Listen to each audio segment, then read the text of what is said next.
اس میں اصل میں میں نے یہ کیا ہے کہ ایک جگہ جو ہمارے عام طور پہ بریلوی بھائی ہیں وہ جس قسم کی چیزیں پیش کرتے رہتے ہیں تو وہ کتنی قسموں میں آتی، تو یہ دلیلیں بہت ساری پیش کرتے رہتے ہیں اور بدلتے رہتے ہیں الگ الگ اینگل سے، الگ الگ طریقے سے، جس کو جو سوچتا ہے وہ دلیل دیتے رہتا ہے۔ ان کی دلیلیں شمار کریں گے تو پھر سمجھیے کہ میلاد کے لیے قرآن کی ہر آیت میں ان کو دلیل ہے اور اللہ کے رسول کی ہر حدیث میں ان کو دلیل ہے۔ وہ دلیلیں کتنے قسم کی عام طور پہ ہیں، یہ میں آج گفتگو کرنا چاہتا ہوں۔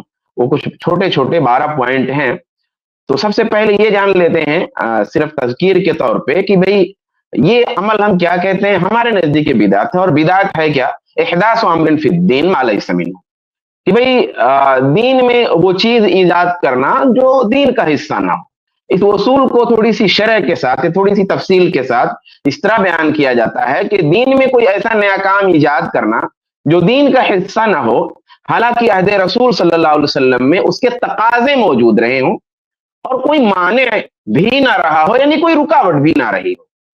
اس میں 3 بات ہوتی ہے۔ ایک بات یہ ہے کہ معاملہ دین کا ہو۔ دنیا کے معاملے میں بدعت والی بات لا کر کے آپ ہم پہ کلیم نہیں کر سکتے۔ تو پہلی بات یہ ہے کہ معاملہ دین کا، اور یہ حدیث میں ذکر ہے کہ معاملہ دین کا ہونا چاہیے۔ دوسری بات، وہ دین کا معاملہ نیا نہ ہو، ایجاد نہ کیا گیا ہو۔ جب موجود ہے اگر قرآن و سنت میں تو پھر وہ دوسری چیز ہو گئی۔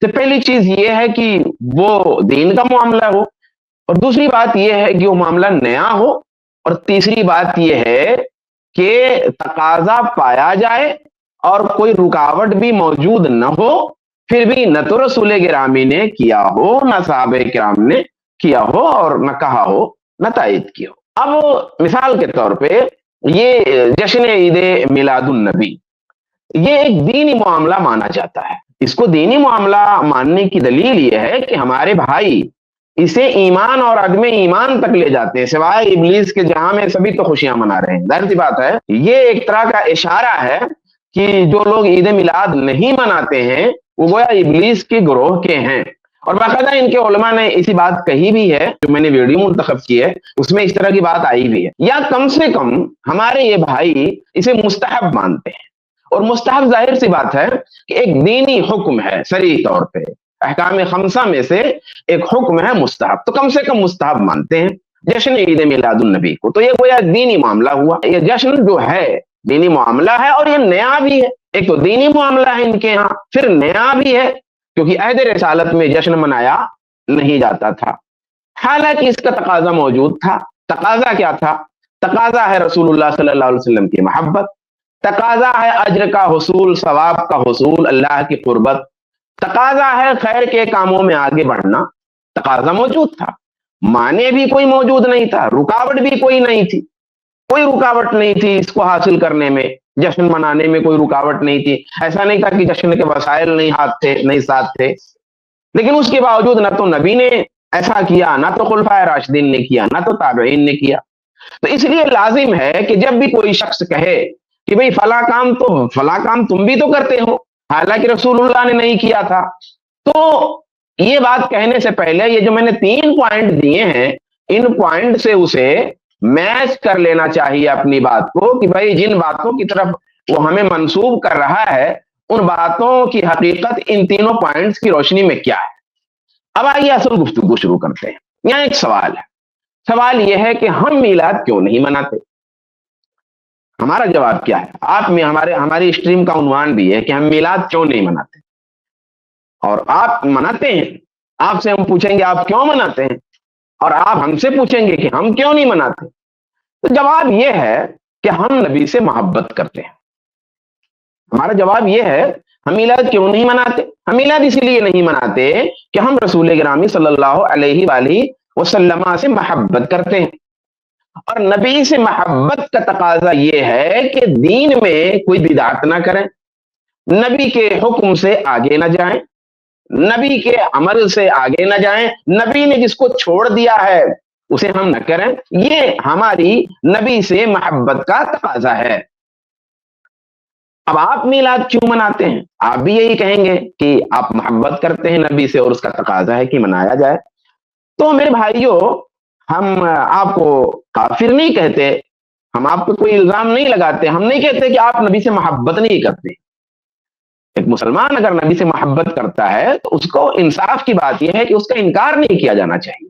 تو محبت کے مسئلہ میں دونوں متفق ہیں. آپ مناتے ہیں محبت کی وجہ سے, ہم نہیں مناتے ہیں محبت کی وجہ سے. سوال یہ ہے اختلاف کہاں ہے؟ اختلاف صرف اس بات پہ ہے کہ محبت کا جو یہ تقاضا ہے, ہم نبی سے محبت کرتے ہیں, آپ بھی کرتے ہیں, محبت کے اس تقاضا کو کس طرح پورا کیا جائے.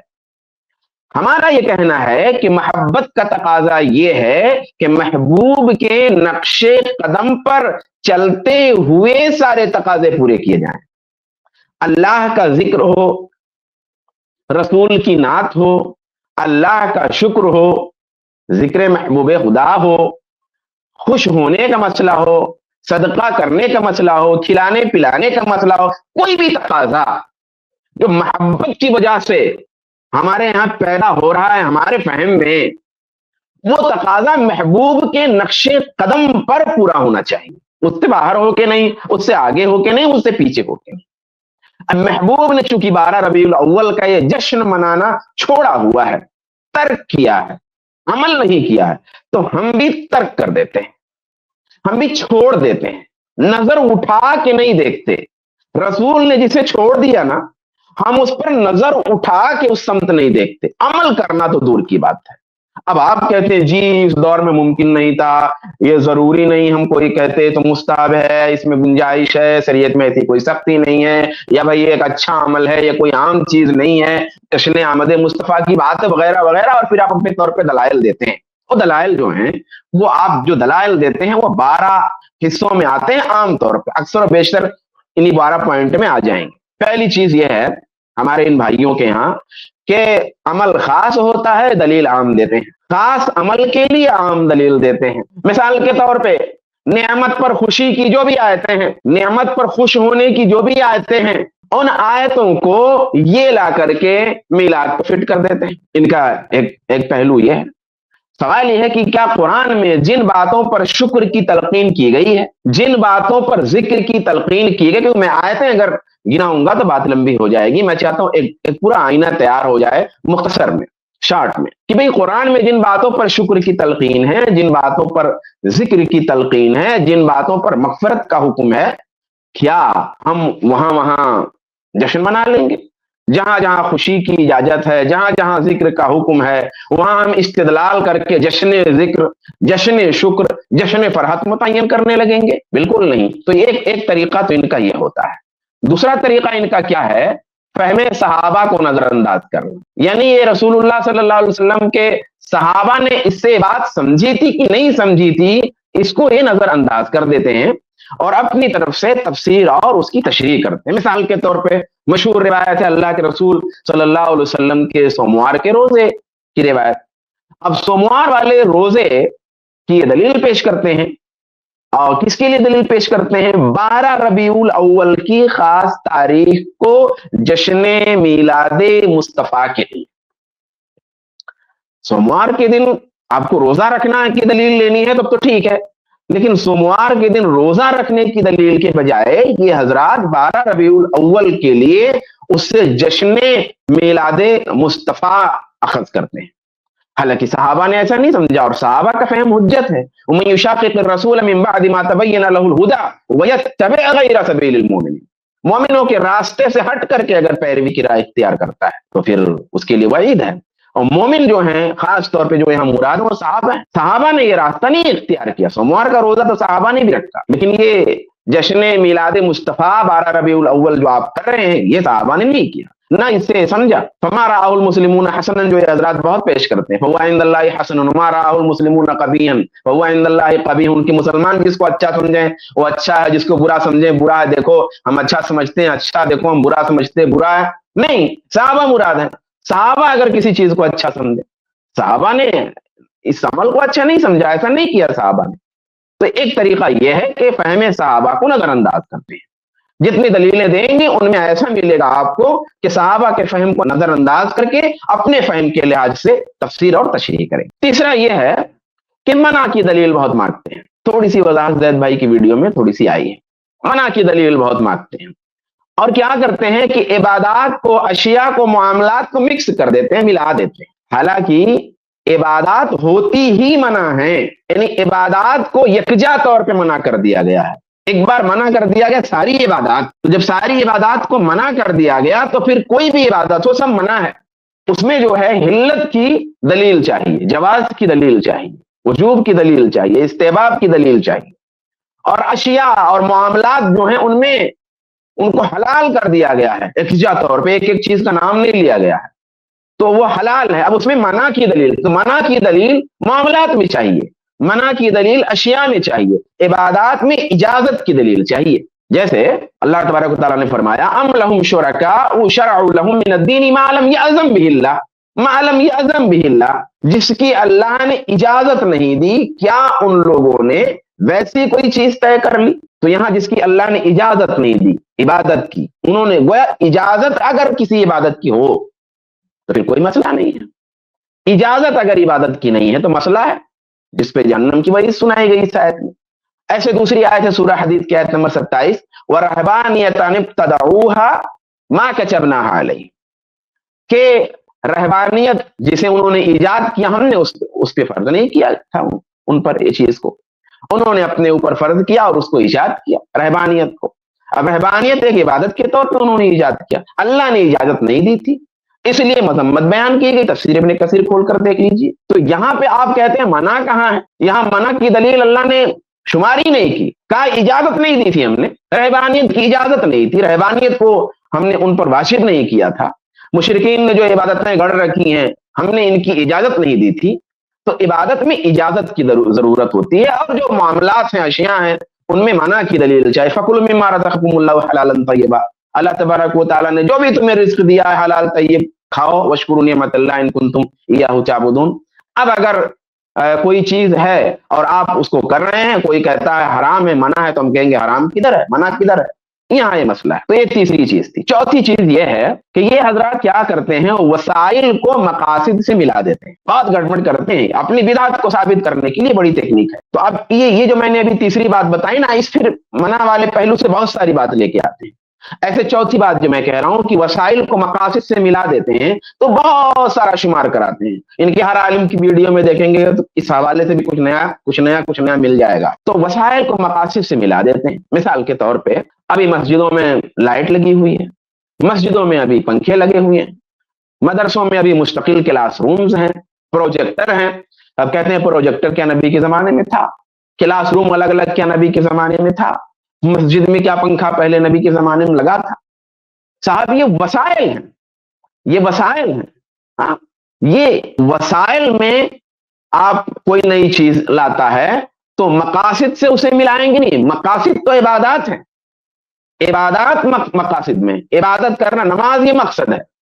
اب مسجد میں لائٹ ہونا، پنکھا ہونا، اور اسی طریقے سے کلاس رومز کی موجودہ شکل ہونا، پروجیکٹر ہونا، یہ سب وسائل میں آتے ہیں۔ وسائل کو ہم بدعت نہیں کہتے ہیں، وسائل بدعت نہیں ہوتے شارٹ میں۔ یہ حضرات اکثر ان کے علماء اکثر یہ راگ لاتے ہیں، وسائل کو مقاصد سے ملا دیتے ہیں۔ مصلحت مرسلہ کا ایک باب ہے پورا اصول فقہ میں۔ پانچویں چیز یہ ہے کہ یہ حضرات کی جو دلیلیں ہوتی ہیں بہت ساری ہوتی ہیں، ان میں ضعاف اور موضوعات سے دلیل لاتے ہیں، یعنی اگر دلیل صحیح ہے تو اس کی شرح غلط کرتے ہیں، یا اس کا سیاق و سباق غلط ہوتا ہے، اور پھر یہ ہوتا ہے دلیل ہی نہیں صحیح ہوتی ہے، یا تو دلیل ضعیف ہوتی ہے یا دلیل موضوع ہوتی ہے۔ اس کے علاوہ تضادات بھی ان کے یہاں بہت ہوتے ہیں، ان کے دلائل میں کیا ہوتے ہیں؟ چھٹی چیز یہ ہے دلائل میں کہ تضادات بہت ہوتے ہیں۔ کبھی آپ دیکھیں گے کہ یہ لوگ میلاد کو جائز کہیں گے، پرانی اسٹریم ہوئی تھی ہماری، سرفراز بھائی سے گفتگو چل رہی تھی کسی کی، تو اس نے جو ہے اس کو مباح ثابت کرنے کی کوشش کی، اپنے علماء سے سن رکھا ہوگا اس نے، تو کبھی مباح ثابت کریں گے کہ بھائی ٹھیک ہے، آپ جو ہے یہ مباح ہے، ہم مستحب نہیں مانتے، ہم واجب نہیں مانتے، ہم فرض نہیں مانتے، تو یہ چیز مباح ہے، ہم مباح ہے، کبھی مباح کہیں گے، جائز کہیں گے، کبھی اس کو مستحب کہیں گے، اور کبھی ایمان و کفر کی بات کریں گے۔ تو یہ تضادات ان کے یہاں پائے جاتے ہیں، یہ دلائل میں ان کے۔ اور ساتویں چیز یہ ہے کہ دلائل کو خلط ملط کر دیتے ہیں، استدلال باطل طریقے سے کریں گے، دعویٰ کچھ اور ہوگا اور دلیل کچھ اور دیں، مثال کے طور پر خوش ہونا اور خوشی منانا. ابھی زید بھائی نے کچھ چیزیں یہاں ذکر کی کہ بھی وہ حضرت نے جو دلائل ذکر کیے ان دلائل کا عالم دیکھ لیجئے. ذکر پیدائش کا ہے مگر دلیل پیدائش منانے کی ہے. ذکر پیدائش کا ہے مگر جو ہے جو ثابت کر رہے ہیں وہ کیا کہ پیدائش منانے کی بات ثابت کر رہے ہیں. ایسے ہی قرآن پاک میں بہت ساری جگہوں پہ بہت ساری چیزوں پر خوش ہونے کا تذکرہ ہے. تو خوش ہونے کو خوشی منانے کے لیے لے آتے ہیں.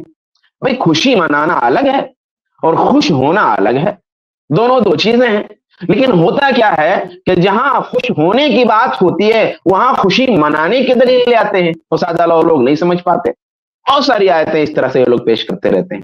تو یہ 7واں پوائنٹ ہے. 8واں پوائنٹ یہ ہے کہ صاحب فائدہ بہت ہے, فائدہ بہت ہے, یہ بہت پیش کرتے ہیں. فائدہ بہت ہے, چیز اچھی ہے. مثال کے طور پہ بھائی ہم میلاد کے دن جو ہے ذکر رسول اور نعت رسول اور درود و سلام اور صلوات و سلام پیش کرتے ہیں اور صدقہ و خیرات کرتے ہیں, لوگوں کو کھلاتے پلاتے ہیں, جلوس نکلتا ہے. اس سے بڑے فائدے ہوتے ہیں. سیرت پہ خطابات ہوتے ہیں, تقریریں ہوتی ہیں, بہت سارے لوگ خیر کی راہ پہ لگ جاتے ہیں. تو میرے بھائی مسئلہ اس میں کیا ہوتا ہے کہ اصل میں جو متاثر ہونے کا معاملہ ہوتا ہے وہ میلاد منانے کی وجہ سے نہیں ہوتا. اس میں جو خیر کا پہلو ہے, بھائی شر میں بھی خیر ہوتا ہے. تو جو خیر کا بدعت ہے, بدعت خراب ہے لیکن اس خراب میں بھی خیر کا پہلو ہوتا ہے. بھائی کوئی چیز مطلق ایسی نہیں ہے جو مطلق شر ہو اور کوئی چیز ایسی نہیں ہے جو مطلق خیر ہو, الا یہ کہ وہ چیزیں صرف خیر ہیں جو شریعت سے ثابت ہیں. دنیا کے معاملے میں نے کہا تو کہتے ہیں کہ فائدہ ہوگا, اچھا ہے. تو متاثر ہوتے ہیں, فائدہ ہو گیا, کوئی بدل گیا, تبدیل ہو گیا. تو بھائی وہ جو بدل گیا اور جو تبدیل ہو گیا وہ اس وجہ سے نہیں کہ آپ میلاد منا رہے ہیں, بلکہ اس خیر کی وجہ سے جو سیرت کے خطاب میں موجود ہے, اس قرآن کی آیت کی وجہ سے جو خیر ہی ہے, جو اس حدیث کی وجہ سے جو خیر ہی ہے. بہت دفعہ کیا ہوتا ہے نا کہ کوئی برائی انسان کو بھلائی تک پہنچنے کا سبب بن جاتی ہے. ایک آدمی چوری کے لیے نکلا ہے, راستے میں کوئی مولانا صاحب مل گئے, مولوی صاحب مل گئے, گفتگو ہوئی, کوئی معاملہ ہوا, ان کے اخلاق سے بہت متاثر ہو گیا, بات چیت ہونے لگی, پوچھ لیا کدھر جا رہے تھے, اس نے بتا دیا, انہوں نے سمجھا دیا, وہ پلٹ گیا, پھر ان کا مرید بن گیا, آپ کی اصطلاح میں ان سے بیعت بھی ہو گیا, اس نے وہ برائی چھوڑ دی. تو کیا اس نے برائی اس لیے چھوڑ دی کہ وہ چوری کرنے کے لیے گیا تھا؟ یعنی یہ چوری کی برکت ہے, چوری کی برکت ہے یا اس خیر کی برکت ہے جو اس راہ میں پیش آیا؟ تو اللہ تبارک و تعالیٰ کی حکمتیں عجیب ہیں. حضرت عمر رضی اللہ تعالیٰ عنہ کی اسلام لانے کا واقعہ آپ کے نزدیک اس طرح سے صحت اور ذوق کی تقسیم نہیں ہے, کثرت سے آپ لوگ بیان کرتے ہیں, مستند ہے. سوال یہ ہے کہ کیا حضرت عمر فاروق رضی اللہ تعالیٰ عنہ رسول گرامی صلی اللہ علیہ وآلہ وسلم کو قتل کرنے کے ارادے سے نکلے تھے تو کوئی اچھی بات تھی, یہ کوئی درست بات تھی؟ اس دلیل کی روشنی میں کہ بھائی دیکھو قتل کرنے کے لیے نکلے تھے لیکن فائدہ یہ ہو گیا کہ ایمان لے آئے. تو کیا بھائی یہ فائدہ والی جو دلیل آپ دیتے ہیں, اس دلیل کی بنیاد پہ معاملہ صحیح ہو جائے گا؟ بالکل نہیں صحیح ہوگا. تو ایک پہلو تو یہ ہے, کسی متعین دن ہم کوئی نماز ایجاد کر لیں اور کہیں فائدہ ہے. بھائی فائدہ تو شراب میں بھی ہے, شراب میں بھی فائدہ ہے, تو کیا اس فائدہ کی وجہ سے شراب پینا درست ہو جائے گا؟ یہ 8ویں بات تھی. 9ویں بات یہ ہے کہ جن باتوں پر اجماع ہو چکا ہے ان کو یہ بدعت بتاتے ہیں.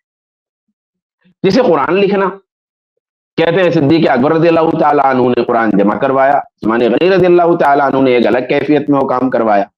تو کہتے ہیں دیکھیے اللہ کے رسول کے زمانے میں یہ کام نہیں ہوا تھا, 2 دفتیوں میں نہیں ہوا تھا مسئلہ, تو دیکھیے یہ کام تو اللہ کے رسول کے زمانے میں نہیں ہوا تھا جبکہ تقاضا بھی موجود تھا اور معنی بھی کوئی نہیں تھا بہت زیادہ. تو پھر صدیق اکبر نے یہ کیا تو یہ تو بدعت ہو گئی, آپ کی تعریف کی روشنی میں بدعت ہو گئی یہ چیز. تو پھر گویا صدیق اکبر نے بدعت کیا. اب اگر آپ کہتے ہو بدعت نہیں کیا تو پھر ہم بھی وہی کام کرتے ہیں, پھر ہمارا کام کیوں بدعت ہو گیا؟ ایسا کہتے ہیں. سوال یہ ہے کہ یہ قرآن لکھوانا اس پہ صحابہ کا اجماع ہے, تو جو اجماع دلائل شریعت میں سے ایک ہے, اس کو آپ بدعت بنا کر کے پھر اپنے لیے دلیل کیسے لے سکتے ہیں؟ خلفائے کرام کی سنتوں میں سے ایک سنت ہے, اور خلفائے راشدین کی سنت بدعت نہیں ہوتی. علیکم بسنتی وسنت الخلفاء الراشدین المہدیین. تو یہ ان کا 9واں پوائنٹ ہوتا ہے جو اس طریقے سے اس کے تحت بھی بہت ساری چیزیں لاتے ہیں. 10ویں بات کیا ہے؟ 10ویں بات یہ ہے کہ بدعت کے بارے میں اچھی اور بری تقسیمیں کرتے ہیں. اچھی بدعت, بری بدعت, اس پر ہم بہت بات کر چکے ہیں. بھائی بدعت دین میں اگر ہے تو ہر طرح سے بری ہے. دنیا کے لحاظ سے جتنی بدعتیں آپ کرنی ہے کیجئے، لیکن دین میں جب بدعت کریں گے تو وہ بری ہے. امام مالک کا قول ہے کسی بھی بدعت کو حسنا سمجھا، اچھا سمجھا، تو گویا وہ یہ سمجھتا ہے کہ رسول گرامی صلی اللہ علیہ وسلم نے رسالت کی تبلیغ میں خیانت کیا. اتنا خطرناک معاملہ ہے دین میں کسی بدعت کو اچھا سمجھنا. جب بدعت کی آپ تقسیم کر ہی دیے، ایک بدعت اچھی ہے اور میلاد کو اچھی بدعت مانتے ہو، تو پھر بدعت ہوگی تو دلیل کیوں دیتے؟ 11ویں بات یہ ہے کہ کیا اللہ تعالی ہمیں آمد رسول کی خوشی منانے پر گناہ دے گا؟ جذباتی black mailing, emotional black mailing, مسلمانوں کے ایمان کو بلیک میل کیا جا رہا ہے. کیا اللہ تعالی ہمیں آمد رسول کی خوشی منانے پر گناہ دے گا؟ کیا ہمیں اس بات پر عذاب ملے گا کہ ہم نے درود کیوں پڑھا؟ کیا ہمیں اس بات پر عذاب ملے گا کہ ہم نے نعت کیوں پڑھی؟ جواب، اللہ تعالی خوش ہونے پہ عذاب نہیں دے گا. آپ خوش ہوئے اس پر اللہ تعالیٰ بالکل عذاب نہیں دے گا. آپ نے درود پڑھا اس پر بالکل اللہ تعالیٰ عذاب نہیں دے گا. اللہ تعالیٰ عذاب دے گا، گناہ ہوگا بدعت کرنے پر. ہاں، کیونکہ قانون الہی میں آپ نے اضافہ کیا، قانون الہی میں آپ نے اضافہ کیا. یہی معاملہ جب سعید مسیب کے ساتھ پیش آیا تھا. انہ رأى رجلا يصلي بعد طلوع الفجر اکثر من رکعتین يكثر فيها الركوع والسجود فنهاه سعید عن ذلك فقال یا ابا محمد يعذبني الله على الصلاة، کہ اے ابو محمد اللہ تعالیٰ مجھے نماز پڑھنے پہ عذاب دے گا؟ قال لا، کہا نہیں، نماز پڑھنے پہ عذاب نہیں دے گا. ولكن يعذبك على خلاف السنة، لیکن سنت کی مخالفت پر عذاب دے گا. تو گناہ آمد رسول پہ خوش ہونا نہیں ہے، درود پڑھنا نہیں ہے، گناہ بدعت کرنا ہے، اور اس پہ جو ہے گناہ ہوگا، اس پہ عذاب ہو سکتا ہے. 12ویں چیز، ہماری نیت اچھی ہے، بڑے پاک نیت سے، اور واقعی نیت اچھی ہوتی ہے. میں نیت کا انکار نہیں کر سکتا. ٹھیک ہے جو جوہلا کچھ کرتے ہیں لیکن ان کے ہاں علماء بھی ہیں. ٹھیک ہے بہت سارے خراب لوگ خراب کام کرتے ہیں لیکن کچھ اچھے لوگ ہیں ان کی نیت اچھی ہوتی ہے، اور وہ اس طرح منکرات، جو یہ منکرات جن کو منکرات سب تسلیم کرتے ہیں، وہ نہیں کرتے. رقص ہے، گانا بجانا وغیرہ وغیرہ. تو ہم یہ نہیں کہتے کہ نیت اچھی نہیں ہوتی، یہ کہتے ہیں کہ ہماری نیت اچھی ہے اور اس کو دلیل بناتے ہیں میلاد کے لیے. ہم یہ کہتے ہیں کہ صرف نیت کافی نہیں، نیت کے ساتھ ساتھ آپ کا عمل بھی ٹھیک، نیت بھی ٹھیک ہونی چاہیے اور عمل بھی ٹھیک ہونی چاہیے.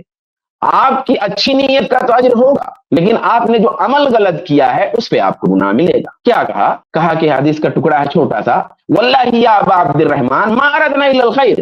وہ جو سبحان اللہ الحمدللہ کہہ کر کے تسبیح شمار کر رہے تھے، وہ جو روایت ہے لمبی، تو ان لوگوں نے اپنے لیے عذر کیا پیش کیا، وجہ کیا بتائی کہ ہم جو ایسا کر رہے تھے. کہا واللہ یا ابا عبد الرحمن ما اردنا الا الخیر، اے ابو عبد الرحمن ہمارا ارادہ تو صرف نیک نیتی کا تھا اور کوئی غلط کام بھی نہیں کر رہے. دیکھیے کام بھی غلط نہیں تھا، ایک بھی کام اس میں غلط نہیں تھا، اور نیت بھی صحیح تھی. تو کیا جواب دیا؟ کہا وَكَمْ مِن مُرِيدٍ لِلْخَيْرِ لَنْ يُصِيبَهُ، کتنے بھلائی کا ارادہ کرنے والے بھلائی تک پہنچ نہیں پاتے کیونکہ وہ بدعت تھی چیز. تو صرف نیت کا نیک ہونا کافی نہیں ہے، عمل کا بھی نیک ہونا ضروری ہے. اب دلائل کی دنیا جب ختم ہو جاتی ہے تو کہتے ہیں کہ بھائی آخر میلاد میں نقصان کیا ہے؟ جو کچھ ہے وہ امور خیر ہے. اسی پہ میں، یہ میرا آخری پوائنٹ ہے، اسی پہ میں بات ختم کرتا ہوں اس گفتگو کا کہ بھئی نقصان کیا ہے. بھئی نقصان میلاد منانے سے یہ ہے، 3 نقصان بتا رہا ہوں کہ آپ اللہ و رسول سے آگے بڑھ جاتے ہیں. اللہ و رسول سے آگے بڑھنا منع ہے. یا ایھا الذین آمنوا لا تقدموا بین یدی اللہ ورسولہ واتقوا اللہ ان اللہ سمیع علیم. اور وہ 3 صحابہ جن میں سے ایک نے کہا تھا ہمیشہ میں روزہ رکھوں گا کیونکہ اللہ کے رسول کی بات تو ہی الگ ہے. ایک نے کہا تھا کہ میں شادی نہیں کروں گا کیونکہ اللہ کے رسول کی بات تو الگ ہے، بخشائے ہیں.